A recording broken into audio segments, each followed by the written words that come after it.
Today, I and the ducking historians are going to do an interview with a local councillor to see what it's like to be on the local council. And as we welcome Sarah Daniels to the programme, let's see her now. Thank you for coming onto the show.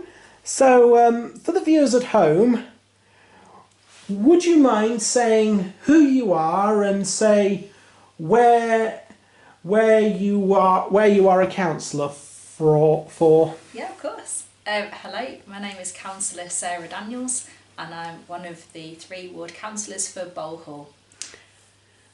Which is in Tamworth, by the way. And also within Tamworth, it covers areas that I would call traditionally Bolehall, but a little bit of what some residents class as Glasgow, and having to explain the difference between where the lines are politically, so that each area has roughly the same number of voters, which may not be the same as what is on your address. Thank you. So, what personal qualities do you think makes a good local councillor? I think you really need to care about the area that you represent and where you live, and have a sense of wanting to make a difference. I have a friend who I think would make a great councillor, because as he walks into town or takes the bus, he's always noticing like different problems, like say a traffic light that's out or rubbish that hasn't been collected, and he's the kind of person to then say, you know what, I'm going to ring someone about that, and then having that confidence then to say, I can see a problem and I'm going to try my best to try to do something.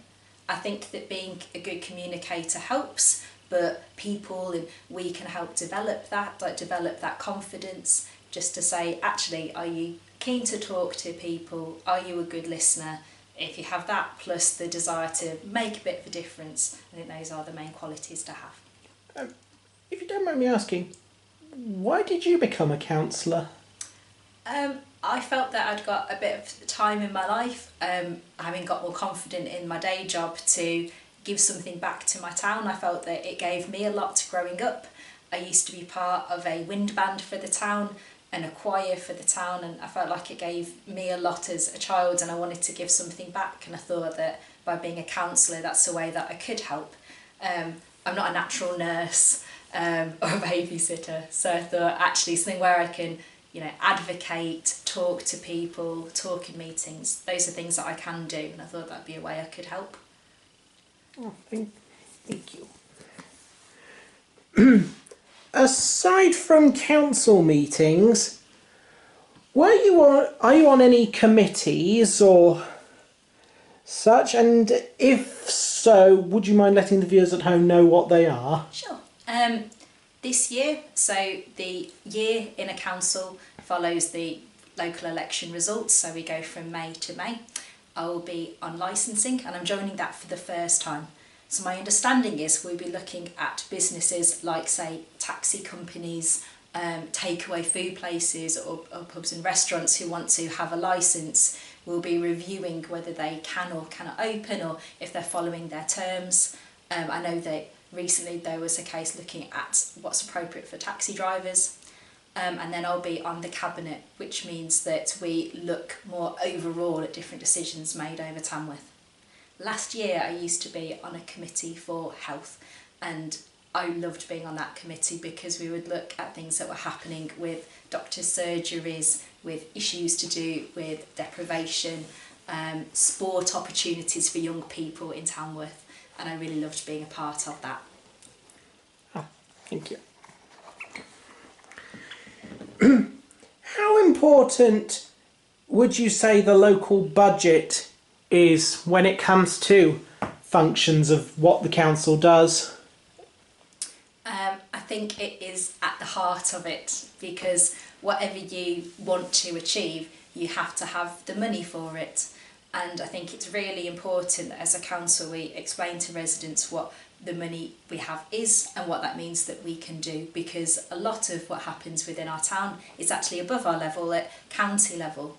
So they have a different budget to us. And it's about us working together to say, if you have those finances, how could you help? This is what we have, this is what we're going to do to help. You have wonderful ideas, but you need to be able to pay for them. So at the minute we'll be looking again at the budget and trying to make the decisions to best help people in Tamworth. Thank you. Do you feel that there are any challenges for, say, one person to represent a diverse community of people? You know what? That is an absolutely brilliant question, and thank you for asking it. As you can see what I look like and sound like, and I was just with Councillor Ken Norkey, who looks and sounds very different to me, and I'm grateful that he can represent his community within Ancamore Court. We really tried to kind of say to people who are interested in being candidates, come and speak to us. We want to have a diversity of backgrounds, ages, life experiences to better represent the town. I think we're not there yet, but we're starting to get there. We have some very young councillors joining us, which I think is great for representing the youth, for representing different areas of town, but we've still got some way to go with different characteristics, certainly. I hope that by being someone who listens, who tries to go into something without prejudice and kind of say, please explain to me and talk, that people feel I can represent them no matter what. Thank you. So, would you say that you're taking an active step in being part of the community, and if so, could you explain for the viewers at home how this would be done? So, just to clarify, as a councillor or kind of in things I did before being a councillor? Oh, as a councillor for now, and Sure. if you want to elaborate further. No, will do, thank you. I think one part of it is to let people know what things are happening within their community. So, for example, on Saturday there are going to be 2 fundraising events happening. So on my social media page I've been posting about those. I'll be attending those, bringing people along with me so that they know what's going on, and the residents do as well. Mostly in the role we signpost, so if people we need help, we can say this is what there is that's on your doorstep, or this is what there is a little further afield, like from Bolehall in the town centre.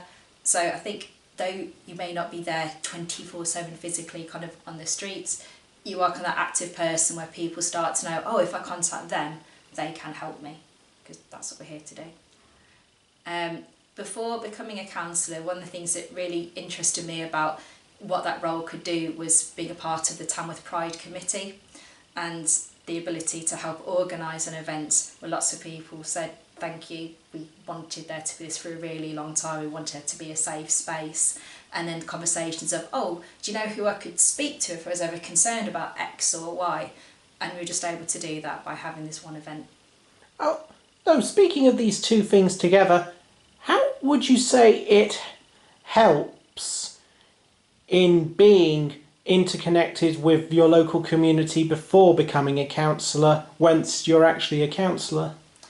I do know of people who have lived in other areas and then represented a certain ward, but they've always been a part of the whole town, and so they might have volunteered somewhere. So for example, I know someone who volunteers at the food bank, or through the jobs that they've done, like say in a school or in a pharmacy, are very aware of different needs within the community. But I think as long as you are familiar with and know people of the entire area and feel like you can help, that matters more. Thank you. And we've just got one final. No worries at all. Just this little question. So, I hope you don't mind me finishing on this one, but what advice would you give to someone who's looking to become a local councillor? So currently a lot of councillors are tied to a political party. So I would say to get in touch with that local party. They all have websites and social media pages to kind of find who to speak to. But I would also say come along to a council meeting, and that way you can kind of see what happens at meetings, what different issues are, and then you get to speak to somebody afterwards. I'd say it's then having that confidence to say, hi, my name is, I'm interested in, and you can start the ball rolling that way. Like, there has to be that little bit of confidence with it. You know, we're not asking you to be, you know, a great speaker about to kind of talk to the nation, but come speak to someone who is a councillor or, you know, connected to Tamworth Council, and that would be that first step.